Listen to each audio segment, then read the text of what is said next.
Okay, guys, we are live. So for those listening at home, welcome to the Dungeon Musings YouTube channel. My name is Kevin Madison, and I will be your friendly game master tonight. Tonight, we are going to be we're going to be playing our regularly scheduled Advanced Dungeons and Dragons Second Edition campaign. But unfortunately, we've had a bunch of people who have been pulled in different directions, so we are down to just 2 players. So instead of that, tonight we are going to be playing an old favorite of mine, but something we've only very rarely got a chance to get to the table, and that is Mayfair Games' DC Heroes. DC Adventures is the Green Ronin game. This is a game that's been out of print for quite some time. It saw a second life as a game called Blood of Heroes, which you may be familiar with. Again, once again, my camera's still backwards.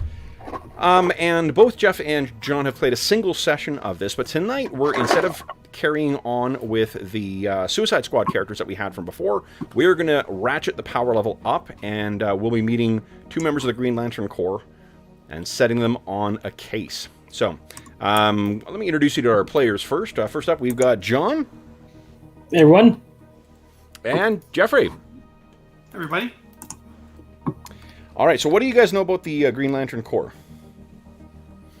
Does the well, I'd seen some in the comics, Justice League and all, but not too familiar. I stopped doing comic books when I was a teen. Jeffrey, how about you? I want you to know about the Green Lantern Corps. Not a lot of the specific lore about the Green Lantern Corps. I know a little bit more about Green Lantern, the character, but okay, so not a lot about the Corps. Well, I mean, DC Comics, more so than even Marvel Comics, has gone through continuity revisions over the course of the lifespan of the characters. But there's a couple things that tend to remain true. The Green Lantern Corps is an ancient, effectively like space cop peacekeeping organization founded by a immortal race of beings, or at least effectively immortal race of beings, called the Guardians of the Universe. The Guardians of the Universe were based on a perhaps one of the oldest inhabited planets in the entire universe, a place called Oa. And from Oa, the current Green Lantern Corps has, depending on what year you're jumping in, either 3,600 or 7,200 different Green Lanterns that will be patrolling 3,600 sectors of space representing the galaxy. The Green Lanterns who are part of the Corps are selected primarily on one basis, and that is their ability to overcome fear. Fear is the anathema to the Green Lanterns, and traditionally the Green Lantern rings have an impurity in them that makes it unable to affect things that are called the color yellow. That in later things was rewritten, and then in more recent stories as well too, they've introduced a multitude of other different colors of rings and stuff like that. But for the purpose of tonight, that doesn't really matter. What you guys all need to know is just that for our continuity, this will be at a time when there are 2 Green Lanterns per sector. So the other thing is that the Green Lantern Corps, while it seems that unusually there's a lot of humans coming from Earth who have become members of the Green Lantern Corps, they are by no means the majority. The Green Lantern Corps has members coming from species all across the known galaxy, and the space adventures of DC Comics are full of tons and tons and tons and tons of different sentient species. The world, or the universe beyond the Earth, is just full of sentient life. So what we're going to do, guys, is we know that you guys are partners, effectively policing one of the 3,600 space sectors. But I want you guys to come up with what your species is. You guys can come up with, if you do have knowledge of the DC Universe, or if you want to ask me questions about certain species that might be available, go nuts. But otherwise, the world, or the universe, I should say, is wide and vast enough. I'll point out some of the more unusual members in here too. Where's Stel? Stel is I think this might be Stel right here. He's a robot. He's from a species of beings that are effectively robots. Salak here has 4 arms. There's Chip, who is effectively, to human eyes, looks like a squirrel. Kilowog is a giant, oversized creature from or not creature, he's a sentient being who comes from a planet of, I think it's Bolivax, and they are like evolved from herbivores, so they're very, very close to each other. Lots of different, I mean, there's a ton of different species. There's a little cricket-looking thing as well, too, whose name I can't remember right now. But what do you think, guys? What are your species? What species do you guys want to be from? Do we have to be the same, or can we just... No, definitely not the same. No, you guys... I mean, for there to be so many human beings in the core has been commented on as being strange. There are sometimes people from the same either planet or same region who will end up... Like, there's a planet called Korugar, and this Green Lantern right here is Katmatui. I can't remember if this is Katmatui or someone else. But there's one Green Lantern from Korugar, but she succeeded another Green Lantern from Korugar, whose name you might remember, Sinestro. The Green Lantern villain who ends up using a yellow ring in the comics, founding the Sinestro Corps. But I would prefer that you guys actually not be from the same. You guys will be from different parts. I mean, you can come up with, they may be like competing planets, they meet in the same solar system, they may be, offshoots of each other, or they could be from, from different parts of the sector and have nothing to do with each other. You can come from a spacefaring civilization, you can come from a Stone Age civilization. You can have unusual powers, not to the level of, like we're not having anyone from Daxam, which is effectively a planet full of Kryptonian-level powered individuals, but they are susceptible to lead. Yeah, don't make your face. This is Sodam Yat. Sodam Yat is a Daxamite with a power ring. So. Well, I was just wondering why a Superman-powered person would need a ring. Well, a vulnerability to lead, I suppose. And yeah, good question. So what about this mole man looking guy right here? I actually don't know what his name is, but I mean, if you want to, you can play an existing character, but I prefer, like, if this is your opportunity to be creative with the... Oh, I see, and just pick any random... Anything. You can just describe it, you can, whatever you want. If you got a picture in mind, that's great. If not, it's completely fine. Like, this is... The cool thing with the Green Lantern Corps is it is an incredibly diverse group of beings that make up the Corps. And if you guys want to work together on it too, like if you think that, because you guys are going to be partners, and one of the next things I'm going to be asking you about is the relationship between the partners. Whether you guys have a amicable, because, like there's a great split between, I can't remember what the two are, but there's basically two Green Lanterns who patrol the same sector, and their respective species have been at war for hundreds and hundreds of years. So it makes for a bit of a tense, love-hate relationship between the respective partners. Okay. What do you guys think?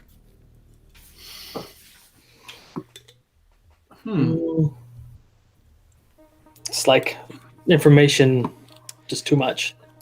Well, just pick one idea. You don't something that's interesting to you, yeah. And it can be as easy as, like, my guy looks like a wolf man.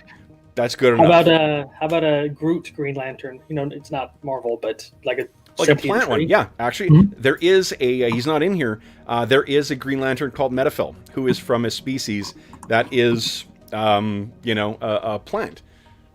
So that'd be cool. That sounds great. Okay, so you're going to be, what I want you to think of is your species name and your character's name.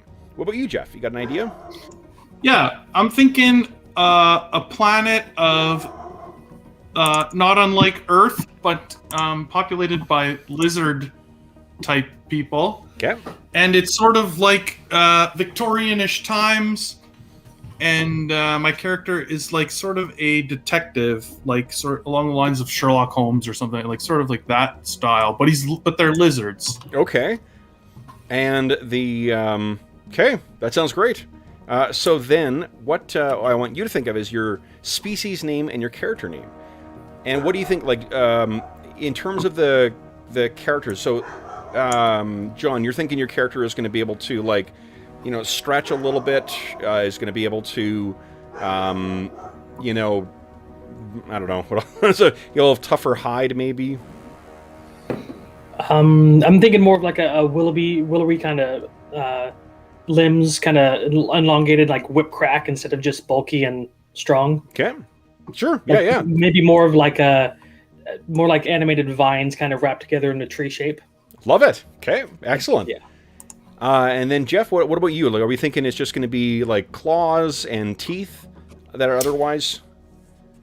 Yeah, as far as physical attributes, I think so. Yeah. Okay. Yeah, All maybe right. not even. Yeah. A Okay, so lizard tongue. You know. So I think we got an idea of what Jeff's as yet unnamed Green Lantern is going to be more cerebral. And what do you think about yours, John? What's your character's personality? Jeff's got the go-to of Sherlock Holmes. What is your character's? If we were to summarize him in a sentence. It's kind of hard to pick it up on the fly. Willowy. I have full faith in you. He's more of a kind of go where the need is, kind of do what you can where you can, but he's not. Yeah, he's more of a. If it's easier, John, again, like if you can think of a personality from an existing media trope or something like that, or a thing, and just want to latch onto that to help figure out who this character is until they emerge in play, that's an easy way to at least get some footing on it. Can't think of anybody in particular, but I will. I'm thinking somewhat kind of laid back, but Green Lanterns aren't really that laid back. They Most definitely not. No. Yeah, they have to be proactive and on top of things. Well, it sounds like, I mean, if you want to play off of Jeff's character as well, too, if he is more structured and contemplative, you know, maybe you're more action. Yeah, more reactive than introspective. Kind of does what he thinks right in the moment, rather than just dwell on things and overthink things. Well, the idea of kind of like a plant man who's not a hothead, but who is going to be more of the like jump into no wait, you know, kind of thing. That's great. I think that's like an interesting contrast. Cool. Okay, so do we have character names here? We got so John's character is called the Lesh Vivian. Yeah, we'll go Lesh Vivian. Okay. We just call him Lesh for short. Okay. And then what is your character's name?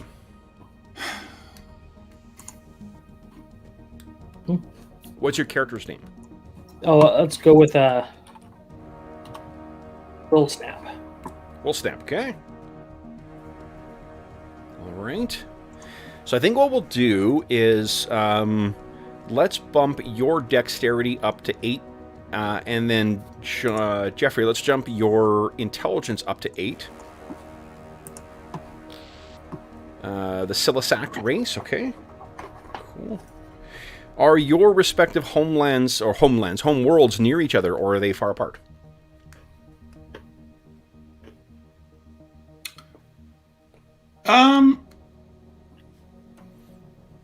I don't see. They could be close together.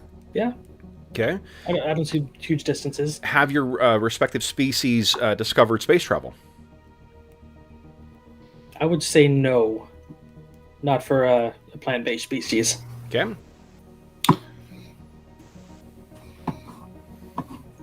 I'm wondering maybe if my species has some form of space travel that's different than like spaceships or whatever, like something more akin to like teleportation or some other kind of method of traveling between planets that's sure.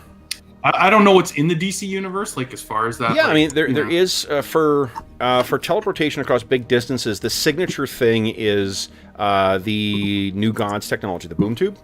But that's very, very specific to them. There's not really a lot of other kinds of things. What might be more appropriate would be like if there are kind of like Victorian era species, maybe they've developed like the equivalent, what would be possible with that level of technology for interstellar travel, and then traded up from that. Right.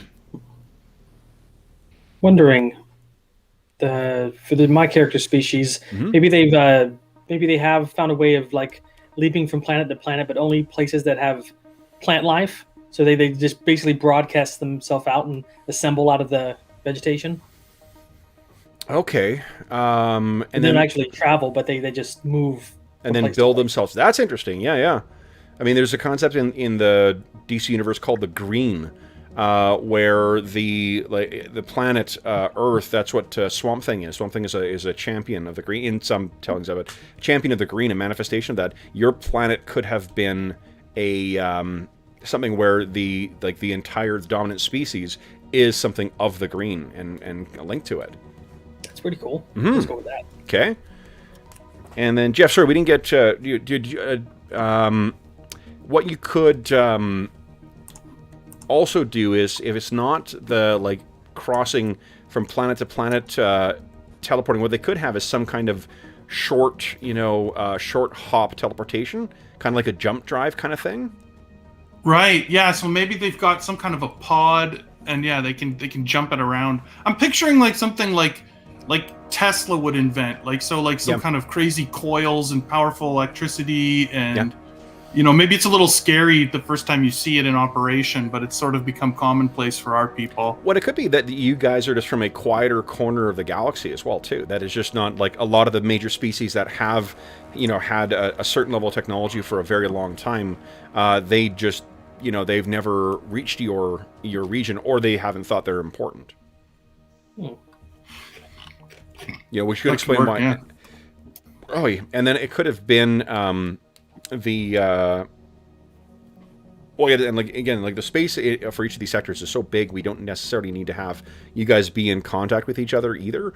That's just okay. So then, why do you think each of you, when someone is chosen for the Green Lantern Corps, it's basically what you see in the film or every version of the Green Lantern comic? The Ring will seek out someone who is appropriate to replace a fallen Green Lantern.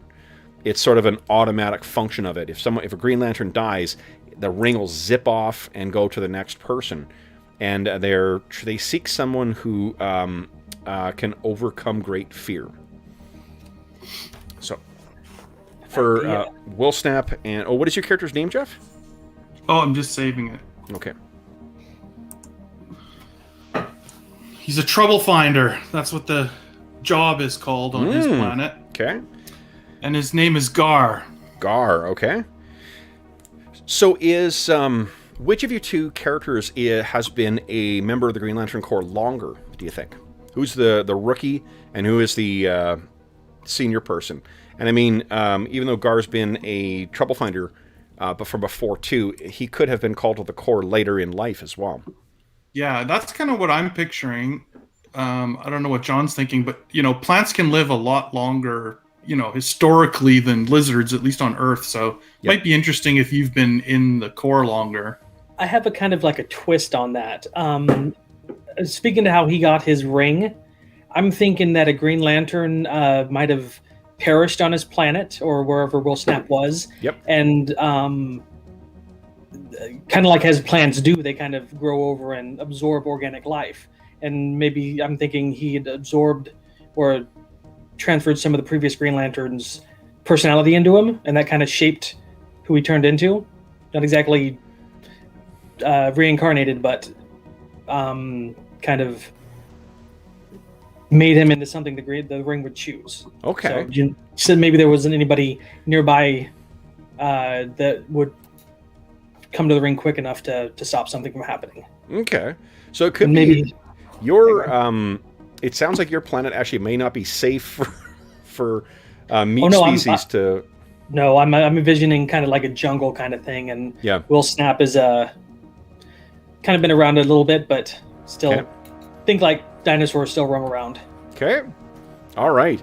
So then Will Snap's been a longer, and Gar, you have been a member of the Corps for a shorter time, but it sounds like you may have been an investigator for a longer time. What you guys, where are, let me think here first for other changes. So, I think, we don't need to put stats to any of the other things, but if you guys have an idea for what and I think, let me think here as well. I think, Gar, let's bump your strength up to 5. And we'll bump, John, your aura up to 5. Okay, that's cool. Yeah, and otherwise we'll keep you guys, your stats about the same. So, let's quickly talk about the powers of the Green Lantern Ring. So, the Green Lantern Ring is effectively, you can think of it like a magic, it's a magic ring that can grant wishes. You can do almost anything you can conceive of with the ring. Mechanically, you are able to quite easily soar safely between interstellar locations. It can sense life to a huge distance, so that's usually used to sense someone to replace the fallen ring bearer or Green Lantern. It has a massive comprehend languages ability, so it's able to pretty much translate your language into whatever language would be necessary. It grants you a degree of durability. I have written down that you guys have a 12 body, but really you'd have about a 3 or a 4. It's the ring that gives you the extra protection. In addition to that, mechanically there's a power called invulnerability that basically when you drop below 0, you make a roll on invulnerability and then it bumps you up. You are extraordinarily tough to take down. And these are all the same for anyone who has a ring. It can regenerate, so it will heal you as well, too. Excuse me. You can travel safely in alien environments. It grants an additional level of armor to you. And there are 2 powers that are dependent on... Oh, it's also got basically you have a link up with the Great Battery on Oa, where all the power of the Green Lantern rings comes from. You can draw on effectively an unlimited supply. We're talking billions of years of information stored in the Green Lantern's main battery that you can draw on with your ring. So think of it like a colossally upscaled smartphone search. The 2 powers that are based on your willpower, one of them is called Force Manipulation, and that is a score equal to your willpower. What Force Manipulation is your ability to create things with the ring. Like the signature ability of the Green Lanterns is that you can will anything into existence. You can will a giant hammer, a wall, a motorboat, a spaceship, a ball or sphere to hold people in. Like, it's only limited by your imagination. Mechanics-wise, what we do is we split up those numbers between different stats to build whatever it is that you're trying to make. Things that only last for a second, like if you make a giant hammer and then slam someone with it, that is going to be is going to shatter as soon as it is gone, because you want it to do a lot of damage, presumably. Whereas if you create a giant wall, that's going to have a really sturdy body, but it won't need other stats like dex or strength, because it's not going to move anywhere. You also have a power called Omni Power. And Omni Power is a very special one that can be used to duplicate almost any other power in the game. Your Omni Power score is equal to your willpower rounded down, so it'll be 7. But you can use that to do almost anything else. So it's really just limited by, you guys tell us what, if you want to turn invisible, you use Omni Power. If you want to have the ring, I don't know, like allow you to see a great distance and you don't want to just create a giant telescope with your ring, you would use that. It's really limited only by your imagination and how many points you have available. In comparison to other Green Lanterns, so you guys are about you're behind any of the, you're effectively like starting Green Lanterns right now. You guys have the run-of-the-mill members of the Corps is about what your stats would be. The stats for someone like Hal Jordan, who is arguably the greatest Green Lantern ever, at least as far as the comics are concerned, he would have a willpower of 25. Wow. So he's a really great ring slinger.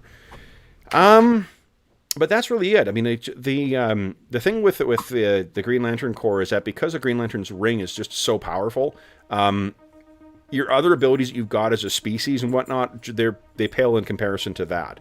your ring is almost always going to be more effective than what your natural abilities are, but your natural abilities will add some cool role-playing elements to it. And your backstory is what's going to inform what your Green Lantern costume will look like as well, too, because you can see from the illustration of the core how everyone's got kind of a different look to them. Mm-hmm.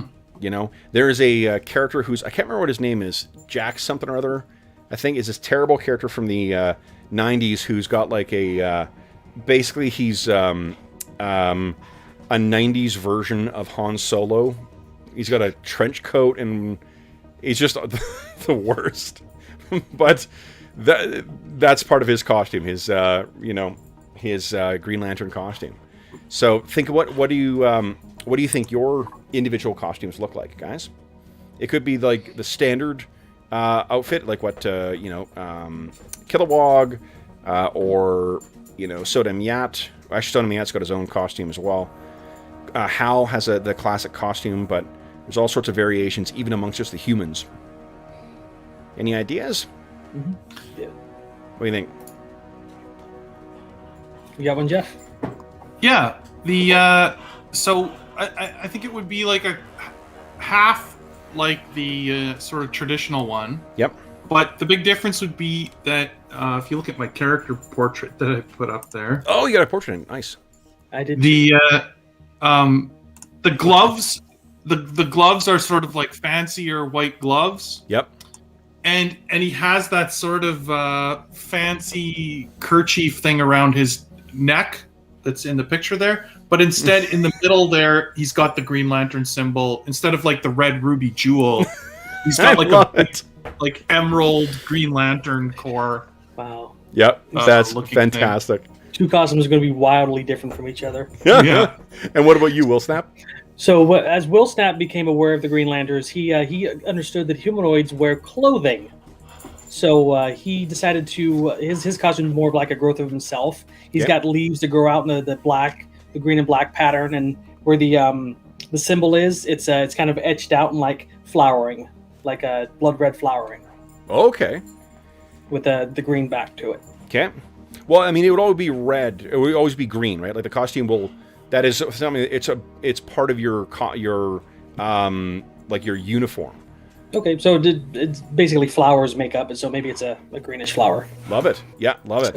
Okay, then, guys, let's talk about... Boom. Go. Your mission. A great bunch of oddballs. It's exactly... There you go. It's Will Snap and... Trouble Finder Gar. Alrighty. So you wanted to, sorry, just to go back, because you asked a question I didn't answer. Yep. About how he got the ring.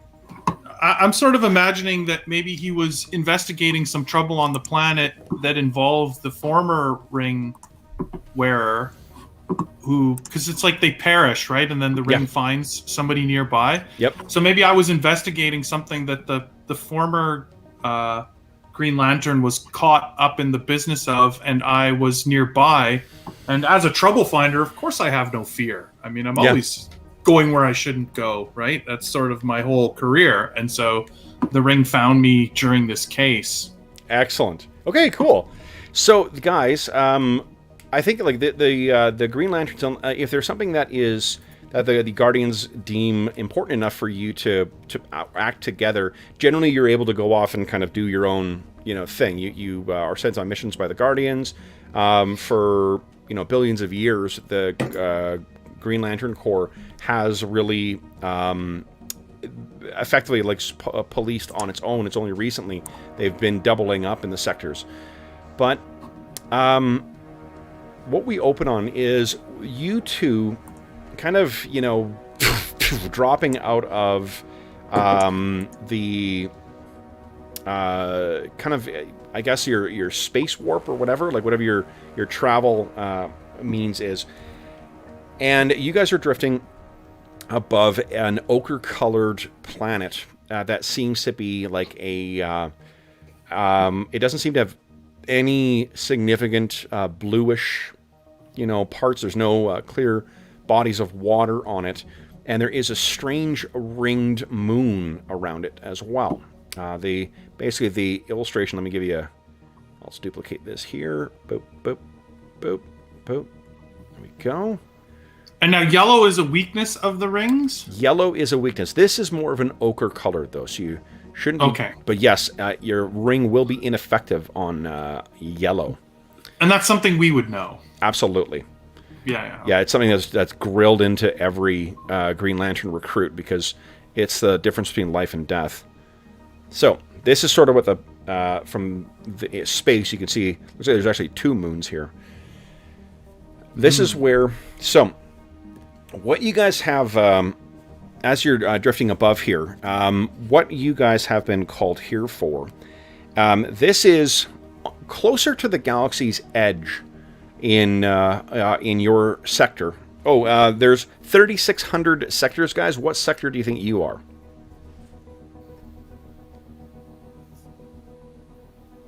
I don't know. How many did you say? 3,500? 3,600. Oh, let's go with. You got a number? Let's go with a high one since we're kind of newish into the sectors. Okay. Yeah. Okay. So let's say 3,055. So 3055. So sector 3055. Yeah, 3055. There you go. Okay. All right.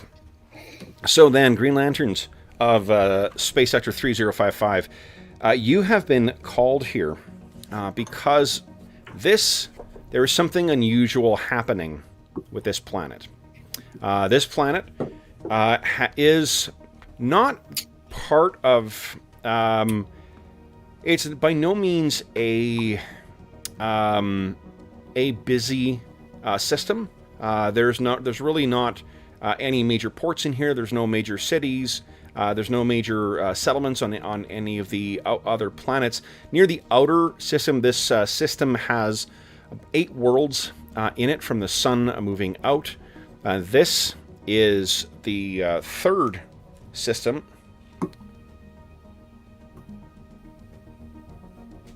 So this will be the Cadillac 6. It's the name of the planet. What's happened is that there are locals from a mining consortium from a planet called Talok 4. A ebon-skinned, dark-haired race from fairly far away from you guys. But they had just attempted to settle to send a settlement down here and have people mine. Though it may look barren, it's rich with many precious ores and other things. And the outermost planet, the 8th planet, it actually has a effectively like a refueling point. It's a gas giant and can be used to, be converted over easily. So it is sort of it's effectively like a truck stop in the wider galaxy. And this just seemed like an easy route. But it seems that the Talokian consortium that was responsible for it may have, they may have overestimated the initial scans, because what ended up happening is that some members went missing, some members went mad, and other members became murderous. There's no documented chemical analysis. There's no problem. There's no there's no clear explanation for why this would have happened, but it's a settlement of around 300 people that suddenly died, or either by going irretrievably insane, by disappearing, or by killing one another. The Talokians approached the Green Lantern Corps with this because when they looked into things, they found that there had been a succeeding series of settlements on here, dating back about 10,000 years. And this was something that was not made clear to them. That's what you've been sent here for, is to try and understand if there is something that caused that, and that some reason that this has been causing that every settlement that seems to have been set here, and it's a planet that seems to very quickly be forgotten as well too. People come and settle here, and then things go wrong, and then they are gone. So it's a pretty standard. You guys are equipped with the most powerful weapons in the universe, and access to the greatest archive of information anywhere in the galaxy. So, with that, I will leave you guys to investigate. So, with you, is there anything you guys think you would have asked or inquired of before you guys arrived in the Cetilac system? Well, Will Snap would mostly be interested in the native plant life, just because of who he is, and if it would be a place that his kind could travel to. But you are on a job, though, right? Yeah. Is that necessary for the solving of your mystery? It might be. So what you find is that there is native life on here too, but it is very hardy, and it is very sparse. That concerns Will Snap. Okay. I think Gar would look up the history of the different settlements that have been attempted on the planet. Sure. Yeah. So what you find is that, let's see here. So, 2,200 years ago, give or take, there was another species that attempted to have a settlement on here as well too.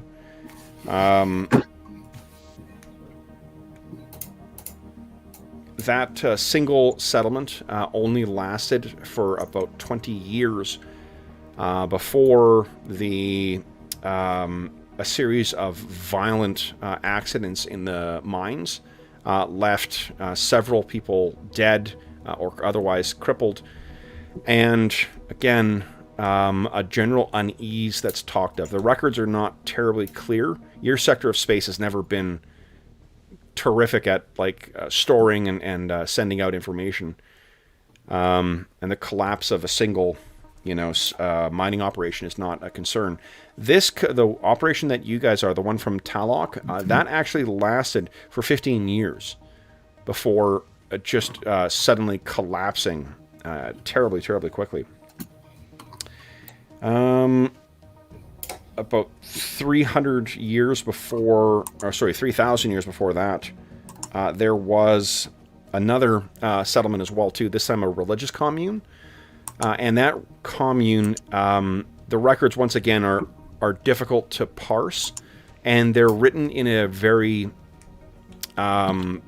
your ring will explain it as it's like religious metaphors that were recovered from it, and it's effectively a population that was there for about how many years is it? It's about 20 or 25 years, and then it was wiped out. A spate of violence, with all of them killing each other. And is this always the same race? No, different races. Different races even. Okay. Absolutely. One is like a yellow-skinned species with kind of like humanoid, but with like large black eyes that kind of make up most of the head. The mining operation was actually by a kind of hive-minded insectoid species, and the most recent is a humanoid species from Talok 4. Mm. The species that was there for 15 years, were those the hive-minded ones? Yes. No, the hive-minded ones. Hive-minded ones were 15. Was that right? No, hold on. So about 300. Yeah. It's different lengths of time that they've been here. Okay. Yeah. There's not and which one's here right now? The Talokians. The Talokians. Yeah. I can show you a picture of what a Talokian looks like, actually. Sure.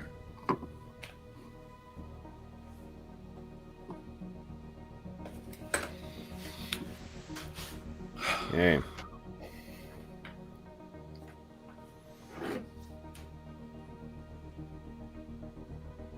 Well, my good plant, Will Snap. Let's see if we can find this Talokian settlement and see what trouble they've found. Will Snap. He kind of moves slow unless has to go fast. He looks over at you and says, There's a Talokian. Shadow Wow. Lass of the Legion of Superheroes. She is from Talok 4. Cool. Says, Trouble Finder Gar, your outer foliage looks recently cleaned. Are you sure you want to step foot on the dirty planet? We'll be fine. We'll be fine, Will Snap. Yellow does not go good on those. So, what do we see next, guys? You guys are talking in orbit, surrounded by a greenish protective aura. Yeah, I think then you see like the ship or whatever has located the settlement, and Gar will activate the landing sequence or whatever. So let's put to this land. So we go. It's a Talokian settlement. Is 15 years. They've been here for quite a while. Yeah, like it wasn't a suddenly overnight thing. Let's see here. And there are still some of them left? No, everyone's gone. Oh, they're all gone. Okay. The Tistacock are the insectoid hive mind. And they were there about 2,200 years ago. Wow. It lasted Any- 25 years. Okay. Those have good records, if spotty. And then there was the Yarmul. That's that yellow-skinned, black-eyed species. And that was about, what did I say, 3,300, 3,500? Yeah. Mhm. Yeah, so...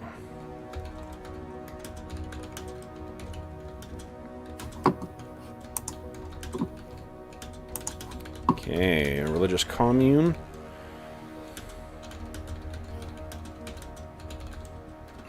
Okay, so there's the Talokian settlement, there's the Tistacock settlement, and then there's the Yarmul settlement as well, too. Each of these will have different... The Talokian will be close to what you would understand as like a kind of a modern sci-fi kind of thing. They'd have like metal bases and airlocks and whatever else. The Tistacock would have more hive-like structures built of like resin and other types of sort of organic-based technology. And the Yarmul may have actually breathed a different kind of atmosphere, because they would be more... their settlements are kind of like... If you picture kind of like adobe-type structures, it'll be like that, but more conical-shaped. And those will be sort of spread across the planet as well, too. We can picture that you guys are, your rings conducting a scan and kind of identifying the different locations, linking in a combination of the active scans that you guys are doing, along with the information that is drawn from the Great Power Battery on Ola. Is the atmosphere favorable to both of us? I don't think either of you could breathe it. I'm assuming that both of you are like oxygen-based species. Yeah. I mean, maybe you might actually be carbon dioxide. Will Snap. If you're... Yeah, I imagine. Yeah, he does use oxygen as well. Most plants do, but is mostly carbon dioxide. So I imagine he's going to be like using his aura around to kind of filter the bad stuff out from him. Yeah, that's fine. So to give you guys an idea, you guys have a ability called Sealed Systems at 16, and what that tells us is the length of time. A 16, 2 days. Okay. So every 2 days we have to be back to our ship or somewhere where we can sort of Yep. fix our atmosphere. Or you could use your ring to, seal yourself in an area, use your omni power to transmute whatever the oxygen is, something you can breathe, and then top up your ring again. Right, yeah. Your ring is limited really only by your imagination. That's why I'm not super concerned about giving stats to it. No, yeah, it's more storytelling in a way. Mm-hmm. And were these settlements? I mean, it's an entire planet. So, like, did they settle in similar regions of the planet, or? No, they are actually the Talokian is not far off. It's maybe like 150 kilometers away in kind of a mountainous region, but the Yarmul is closer to the equator. Okay, I'm guessing that the ancient ones wouldn't have much remnants left that hasn't already been gathered by our rings. So we'll start for sure at the Talokian settlement. Okay. I agree. I'm sure that's where the most evidence will be. All right. Time to go fast. So you guys go. We can picture you, two green streaks flying across the starlit sky, and you make your way over to where the Talokian settlement is in these kind of jaundice-colored mountains. As you guys make your way down to the settlement, you can see it's over the span of the time that it's been here, there's two large towers that are likely like communication towers or transmission towers of some kind. There's a lot of low, very functional kind of mining apparatus. There's like a tool or a workshop. There's barracks. There's a control facility, and then there's the entrance into the mine itself, cleared out in kind of a nice way. The machinery that you can see around, there's probably robots and then other kinds of like high-tech looking versions of like mine carts and other types of like sand skimmers and whatnot that are parked. It looks as if everyone just lay down their tools and left one day. Where would you guys like to investigate?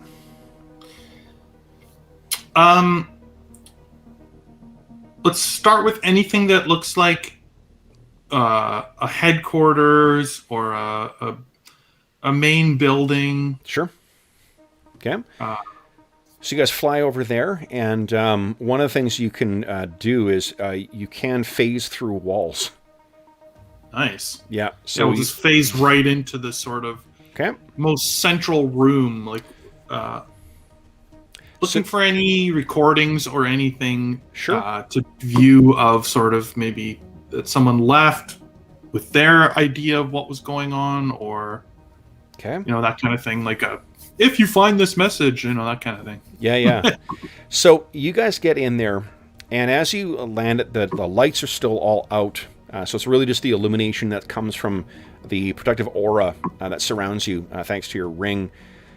There are in here, there is a row of, you can picture like something akin to like the control deck of like a large ship, where it's a pretty big open room, but there's a bunch of banks of different control areas where people would be working with holo displays and such, but it's all dark at this point. As you drift over the computers and are looking around, you can see that there is several bloody stains on the floor, dark, and it almost seems black in the green light of your ring. But there are definitely some control stations here that you would recognize as ways you could access, if it had power, that is. Yeah, Will Snap will he'll like extend his little tendrils out to little access ports and just channel some of the power of the ring into to bring the computers to life. And the way that you would do that is probably so one of the sort of balancing factors with the Omni ring or the Omni power is that you guys may remember last time we played, one of the narrative metacurrency is hero points. So you have to spend the base cost of the whatever power is that you're emulating to be able to use the Omni power. We're going to have each of you guys start with... One second here. And this is like a turn it on and it uses those points while you're doing it, and then you turn it off and get them back? Or what? No, you don't get them back. It's sort of like you'll get hero points from other things, but there is a way around that, though. What you could easily do with your force manipulation thing is you could form a generator out of green energy that just boom, boom, boom, boom, boom, boom, boom, powers up the thing. Right, I could picture that's something that Gar would do. Is like I said, I picture something very Tesla-like in their world of like, Sure. He's going to form some kind of a weird generating ball, and then maybe Wilsonap connects to it and fires up the computer. When, Yeah, photosynthesis solves all problems, Scar. okay, so you what do we see? Is it like a Tesla coil kind of thing with a bunch of rings around it? Yeah, that's what I'm picturing. Okay. And sparks coming off of it. So then, the different dashes all begin coming to life, and there's hollow displays that start coming up. And with a quick, for a split second, they seem to be in a language that you don't understand, and then very quickly your ring adjusts, and you are able to perceive them in a language intelligible to both of you. So, if you're looking for, it sounds like personnel files, is that, or like personal logs?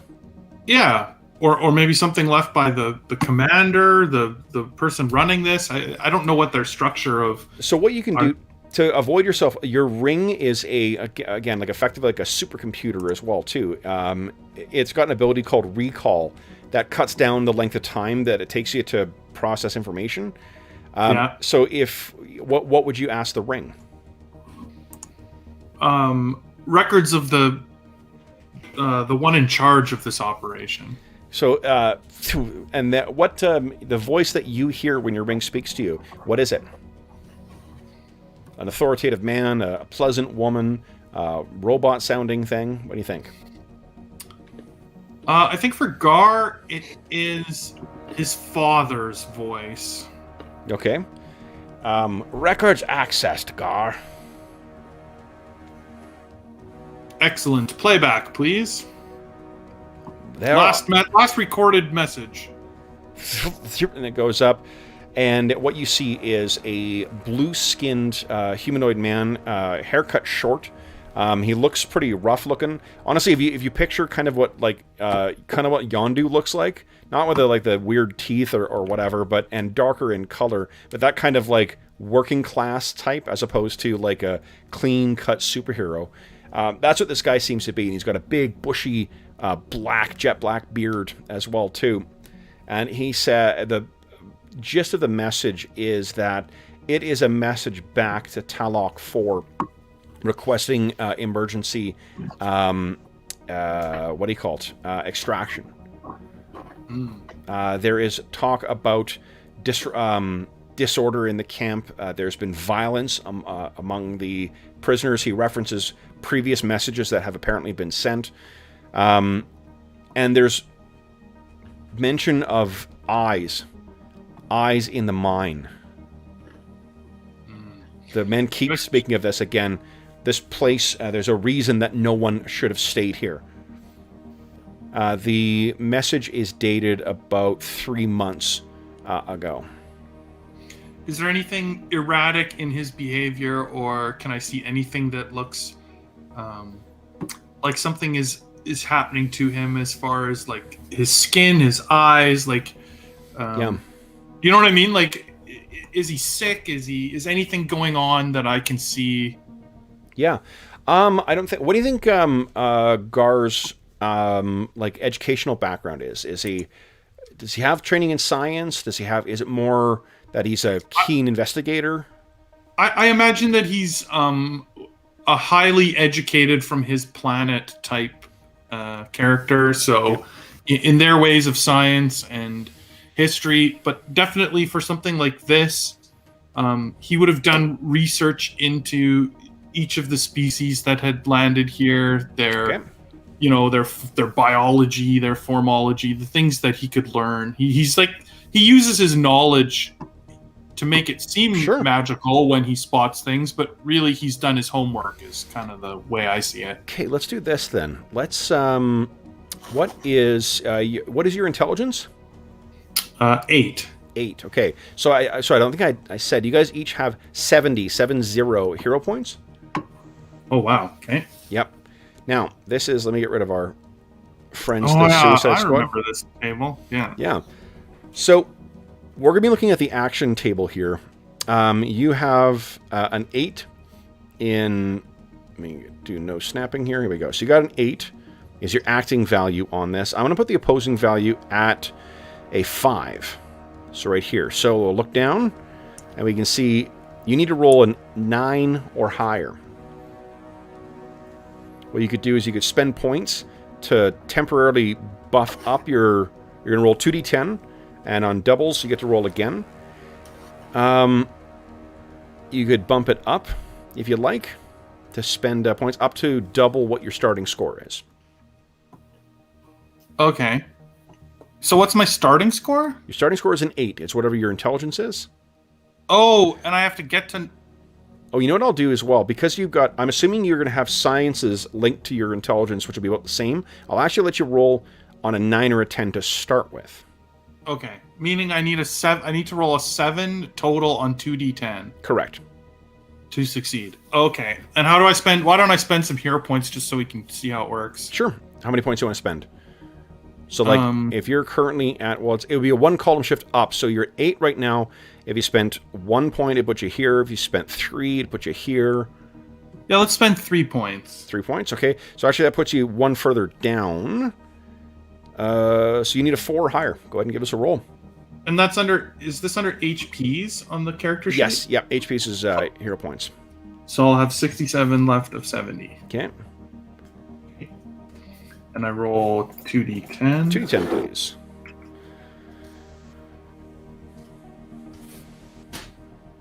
Nice. All right, so what we're looking at then is we're looking for column shifts starting here. So it's 1, 2. So you get 2 column shifts out of this. The effects are 8 versus a 5. And then you got 2 column shifts. Boom, boom. You got everything that is possible from this. Nice. Yeah. So going back to our scene here, what you can see, this man looks... if you were to describe it, he looks exhausted and a little panicked. His eyes are bloodshot. There's long, deep lines in his face. There's a weary kind of tremble, or kind of like weary, almost like unsteadiness to his voice, which you think that, I mean, scared. He seems definitely scared. I think that as Gar is watching this, he's pausing the recordings and he's pointing these things out to Will Snap to give him sort of the same insight. Okay. See the bloodshot eyes? Mm-hmm. See this bead of sweat here? This man is in a panic, clearly under heavy stress. Will Snap, what have you been doing during this time? He's been using his ring to kind of sense if there's any strong sense of life forms nearby, or recent death or decay. Okay, so... And, like, it just extended senses out. Yeah, in a sense. Here, I'm just going to quickly see what life sense... I don't know if you can detect death and decay with it. You could use... Thinking more of along the lines of death and decay would be, like, there'd be funguses or mushrooms growing in the remains or something like that. Something plant-based. Yeah. So, I mean, I mean, like I said, the planet is definitely rife with life forms, for sure. If you were searching this immediate facility, there are none. Okay. Which seems a little odd. Well, Because that means something... The bodies would still be here if it's only been 3 months. Something came by and took them. well, they may not have died here, my good plant. He points the blood. There was a rescue mission, from what you understand, from Talok. They did get some people off of here. Maybe they took the bodies. Okay. Yeah, you could, in theory, use your ring to contact the psychiatric facilities that they took the people to as well. In fact, I think that the commander of here, he would be one of the people who have been taken. If you're comparing it to the, if you ask a ring to compare, you can picture you've got this thing up and active, you've got your little generator going, and then sort of a screen goes up and you can see names flash by, and then one of them recognizes the base operator. Okay. Pull up any records on his current state of health and any weird signs of... Yeah. So his name was Mental. Lytak Sar. I'll put that in.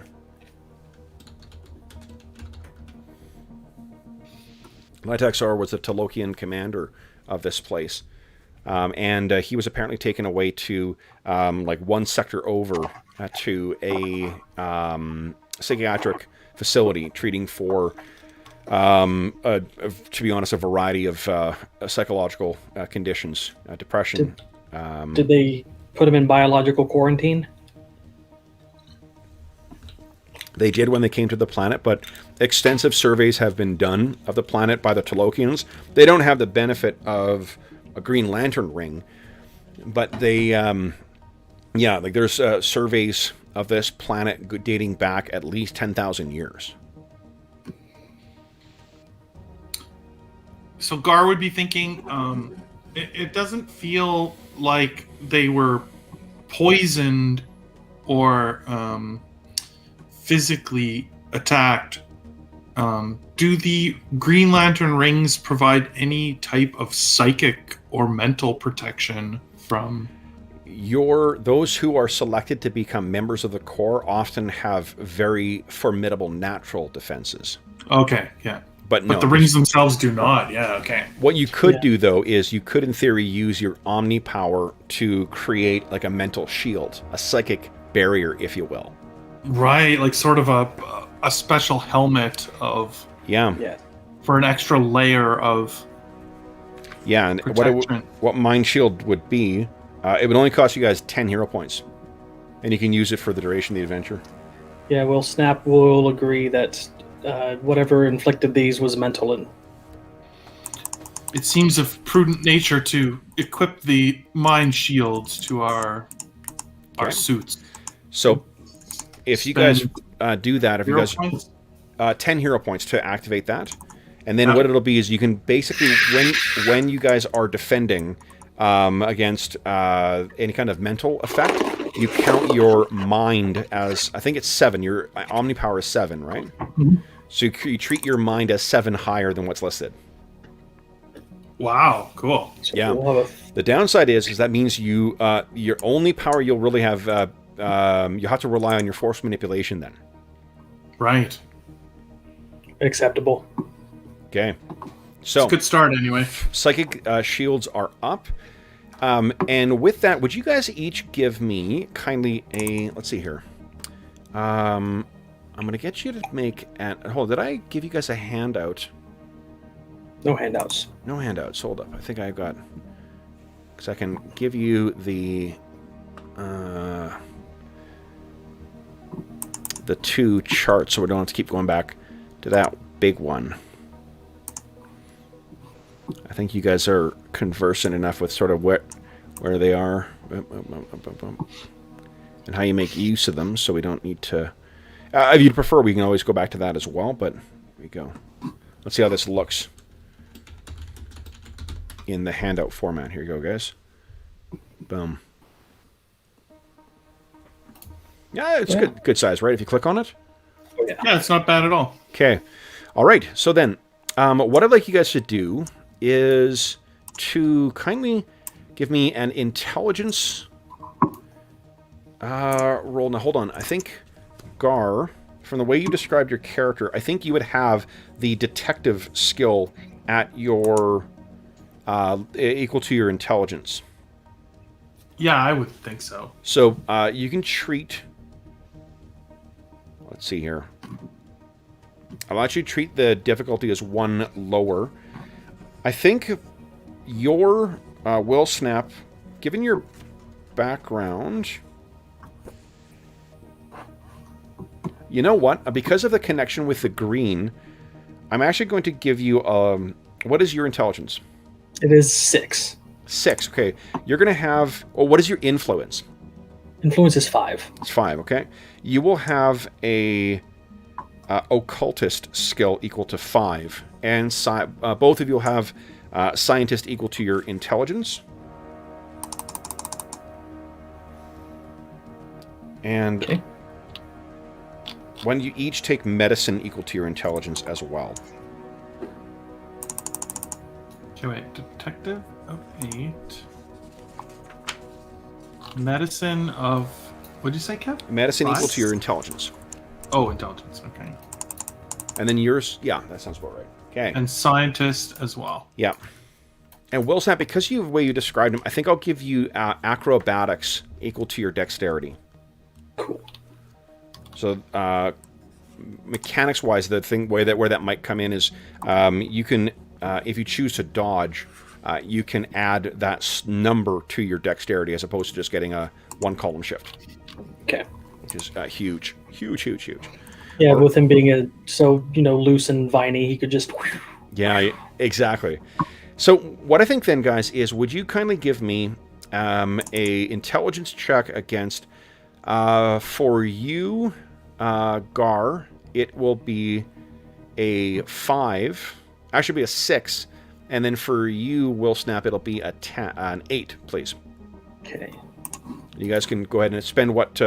I am not spending any hero points from anyone to modify it. And what you have to do is decide on... what this will tell you is the higher the result that you guys get, the more information you will gather. Okay. And whenever you I guys... think I'm going to roll for this one. Just going to roll flat, okay? Terrible roll. Okay. Oh, your roll's awesome. Oh, yeah, very nice. And spend 2 points to shift it, so... Okay. So you spent 2 points shifted, which means that you were... rolling on a 9 to 10. 9 to 10, okay. Against the 8, so I got a 9. 1, 2, 3. 3 column shifts, which means, and 1, 2, 3. Yep, that'll be all. Will Snap, I think maybe because of you're used to the idea of being connected to like a greater being, it's almost like, you didn't realize it's the psychic tinnitus. There was like a ringing in your mind that you didn't quite realize was there, and as soon as the shields went up, fuck, it's gone. Knew I did not like this planet. Gar is not aware of that. No. Did you kind of hear Will Snap kind of like shuffle sigh a bit, and he looks over at Gar. It's like, did the buzzing stop for you too? I hadn't felt any buzzing. There is a psychic disturbance that went away when the shield went up. Yes. I had deduced that something like that might be here. Well, good plant. I think we should head to the mines and then look for these eyes that the men speak of. Maybe the cause of this. Okay. Psychic. But Will Snap will say, do not trust the eyes of others. If it was a psychic attack, it may not be what it appears. That's why we got these. And he knocks on his little psychic shield. What does your psychic shield look like? Is it a top hat? Yeah, I think it's like a top hat that he just sits on his sort of in between his two big horns. Yeah. Will Snap's is just like thorns, just like a thorny helmet. Okay. Nice. All right. So then, if you guys have nothing further here, you reshift your emerald power of will, or the emerald energy of will. The lights will go. The command center goes dark again, and you guys fly off and down towards the mine. Now, what do you guys... You know what I'll do? I'll give you guys each 10 willpower, or 10 hero points as well, too. Good investigation, guys. Good deduction. Nice. So, what's the strategy for going through the mines? Are you going together? Are you splitting up? What are you thinking here? I think we should stick together. I agree. Will Snap. If one of us loses ourselves, the other might be able to free him before things get bad. Yes, and your plant-like mind seems slightly more in tune and resistant to this psychic onslaught. Okay. I'd hate to let whatever it is inside here. I've been inside the minds of humanoids, literally. It is not a pretty place. Okay.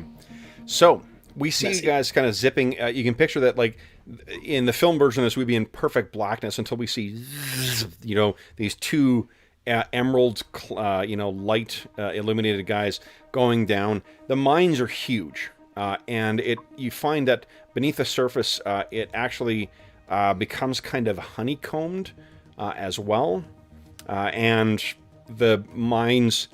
Like right now, you've got no idea where you're going or what you're looking for. Is the plan just to sort of fly around and see if anything happens, or do you have something else in mind? Yeah, Gar has generated a staff, a giant staff that he's holding that's got sort of like a lighthouse-looking thing on the top that's got some big green beams of light coming out of it. Yeah, and he's shining it around, searching the mines. How far would you like the lights to stretch? Just as far as we can see. Okay, yeah. Like, so, do you think like 100 yards is more than enough? Yeah, that's probably about right. So you're only needing to invest 5 of your points into that. Okay. And those, excuse me, that's our will points. How that works? That's your force manipulation. Oh, okay. The force manipulation power is 15. Oh, it's the same as our will. Yeah, that's equal to your will, and the Omni power is half of your will. Right. Okay. Okay. So, you've got that lit out. Is the plan to weave around, or what are you thinking, guys? Yeah, I mean, we can travel pretty fast, so I'm imagining that we can search the mines fairly decently quickly. These are...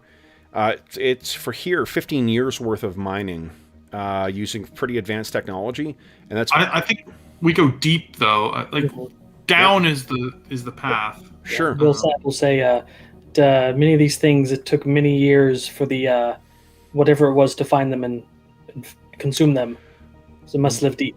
One thing that you probably would know of as well is that obviously with mining. Like the way that you successfully run a mine, or one of the things is keeping track of where you've gone and what shafts you've closed down, what have been played out and whatnot. All of that would have been stored on the computer. Right. There would be maps to download because, I mean, they don't want to get lost down here. So you want to spend, let's say, 5 hero points to retroactively have done that? Sure. Okay. So then you could have is, while you're going down, maybe Will Snap has like a little display that has... video game style, 2 little dots of you guys moving through the structure of the mines. Yeah, I'll spend the points. Oh, okay. Yeah. Okay. So you guys, and what you can find from that structure is there is definitely there is a lowest point in the mine, and there's something curious, because the mine has a very even kind of, structure to it. There's a methodical kind of... straight in, straight down kind of structure. And then there's a point near its deepest where it suddenly becomes rounded and circular. And it doesn't extend very far. Let's definitely head there. Okay. We see you guys go down. We cut to you guys flying up on this point. And what you can see is that in this section of the mine, the ceiling goes up probably about 50 feet. The mine itself is probably about maybe 80 feet wide, but there's actually a hole that's been broken through, and then it seems to have been cleared out a bit around. So there's a hole about 20 feet by 30 feet. There is, to the left of the hole, there is a bunch of machinery and whatnot. As you've passed through here, you found evidence of lights and so forth like that as this mine has been developed by the Tolokians. Down here, it seems like this may have been one of the last places they were working. As I suspected. I look for signs of struggle. You can see that there is, with life sense, you can see kind of like luminol. There's a fair amount of... at least 2 or 3 different scenes of violence here where blood was spilled. And I'd kind of look at them and try to find a common source point for them. It would be consistent. You don't need to make a roll for this because you got some training in medicine. It would be consistent with what would a lethal wound for a Tolokian. If they were injured in such a way and bled out,